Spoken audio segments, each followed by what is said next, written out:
New Year! Bagong taon na ang ingay mo pa rin, Yuji. Bagong taon na pero hindi pa rin nagbabago yung feelings ko para sa'yo, Frida.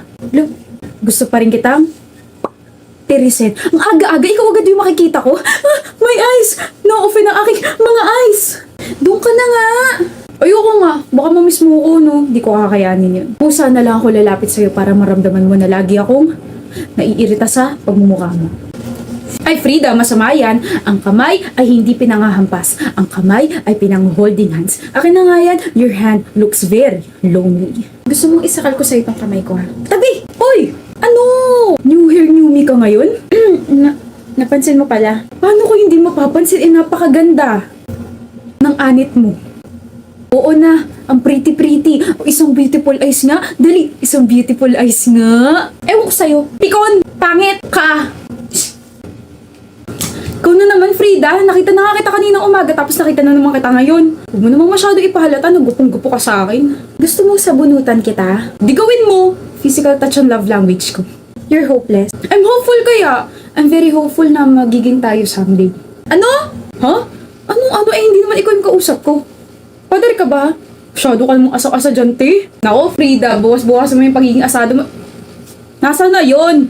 Ikaw kasi. Kakaupo ko lang tapos ganyan agad reaction mo. Grabe ka naman sa akin, Frida. Kukulitin mo na naman ako, iaasarin mo na naman ako. Uy, hindi nandito kaya ako para magtanong. Ganyan pala tingin mo sa akin. Sige, bye. Ano ba kasi yun? Sabi ko na hindi mo ako matitiis eh. Gusto ko lang tanungin kung ano yung New Year's resolution mo. Napaka-random mo naman. Kung random ako, edi sana tinanong ko yun during your birthday o di kaya sa araw ng mga patay. Ganda-ganda mo pero wala kang common. Sige, ituloy mo. Wala kang commonwealth. So ano nga? Seryosong tanong ba yan? Gusto mo bang palitan ko? Sige. Ano yung year resolution new mo?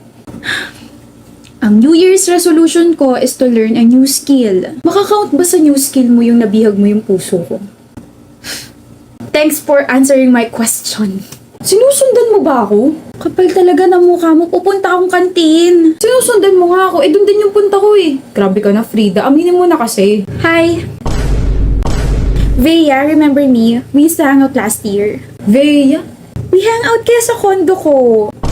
Nauntog ka ba sa pader, Brea? Veya, simula nang pumasok ako dito sa school, ang tanging ka-hangout ko lang ay itong babaeng pinaglihis sa sama ng loob. Sirain mo pa relasyon naming dalawa? Dare kasi! Kahit na! Nakakasira ng buhay. Alam mo kung nakakamatay lang ang tingin, patay ka na. Tignan mo girlfriend ko, oh. Di sorry. Fail pala na landiin ka. Galit ka ba? Ito na nga ba sinasabi ko eh. Buwisit kasi na Brea and friends yun eh. Sirain pa mga plano. Girlfriend, relasyon. Hindi ko nalinaw sa kanya na nasa processing stage pa lang yung relationship natin. You're my super girlfriend and I'm your super boyfriend. Nakakainis ka. Ay naku, Frida, dati pa kita gusto. Sa'yo lang naman ako lumalapit eh. Yung sinabi niya, walang katotohanan yun. Dahil sa kanya na-realize ko na gusto rin kita. Ha? Nagselos ako eh. Nagselos ka? Nagselos ako. Nagselos ka? Ulit-ulit gustong-gusto marinig? Oo, nagselos ako. Nagselos ka? Hindi ka nadulas? Hindi mo pagsisisihan yung sinabi mo? Pinabahan ako sa sinabi ng babae. Akala ko talaga. Wala na, nagbago na yung New Year's resolution ko. Gusto ko na lang maging masaya. Maging masaya sa feeling mo. Ang cringe. Frida! Ano? Kinilig ako, Frida. Kinilig ako! Ako naman palaging kinikilig sa'yo. Wait for me! Tanggapin mo na tong dalawang cheque, 500,000 each yan. Tulong ko na sa'yo yan. Mrs. Trinidad, hindi ko po kayang tanggapin yan lalo na po at binigyan niyo na ako ng 100,000 sa account ko. Lex, salamat po. You made my daughter so happy. Kaya ayan, bilang pasasalamat sa pagpayag mo sa kasunduan nating magpanggap kang mahal mo ang anak ko. Mrs. Trinidad, matagal ko na po talagang mahal yung anak niyo. Binayaran ka para mahalin ako? Nak! Daphne. Mapasok ka muna sa loob, please. Mag-uusap rin naman tayo eh. Please. Kasi, Binayaran ka? Sagutin mo ako, Lex. Tama ba yung narinig ko? Binayaran ka para mahalin ako? oh, Magkano?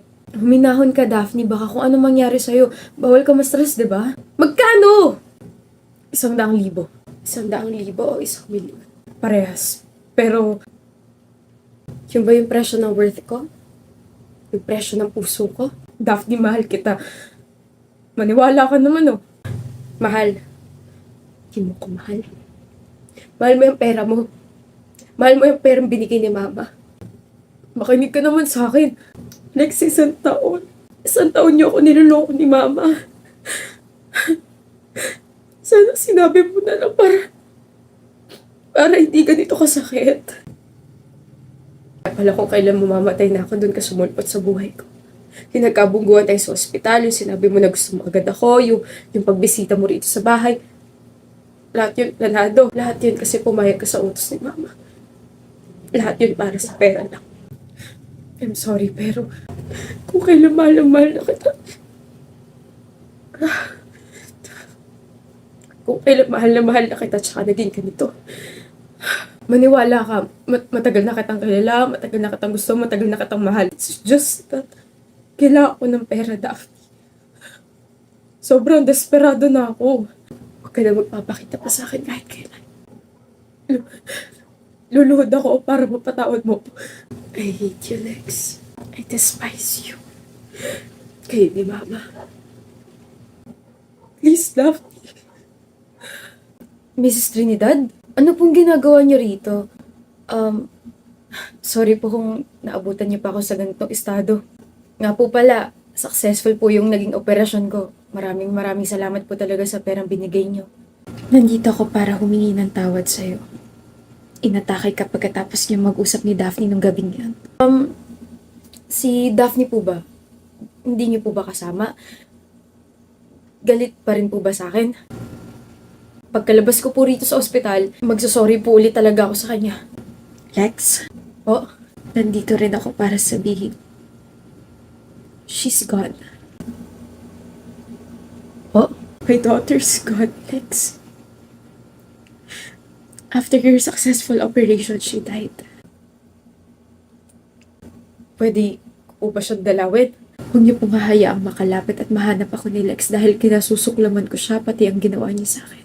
That was her last words. I'm so sorry, Iho. He's very healthy na anak. Sarado ka bang gusto mo nang itatak sa kanya na patay ka na? Mamamatay din naman po ako. Mas masakit kung makikita niya pa akong unti-unti mawawala sa kanya. Mas okay na, naputulin ko na yung connection naming dalawa. Galit ka pa rin ba kay Mama, anak? Galit ako sa mundo, ma. Galit na galit ako ngayon sa mundo. I survived. Akala ko mamamatay na ako dahil malala talagang sakit ko and decided to stop my medication dahil nawala na ako ng pag-asa. Nag-flatline pa ako nung huling sugod sa akin sa ospital but the doctors and nurses saved me. I woke up crying because I felt like God gave me another chance to live my life again. Pero kahit na anong gawin ko, may isang kulang sa buhay ko. Si Lex. I tried my very best na wag siyang hanapin sa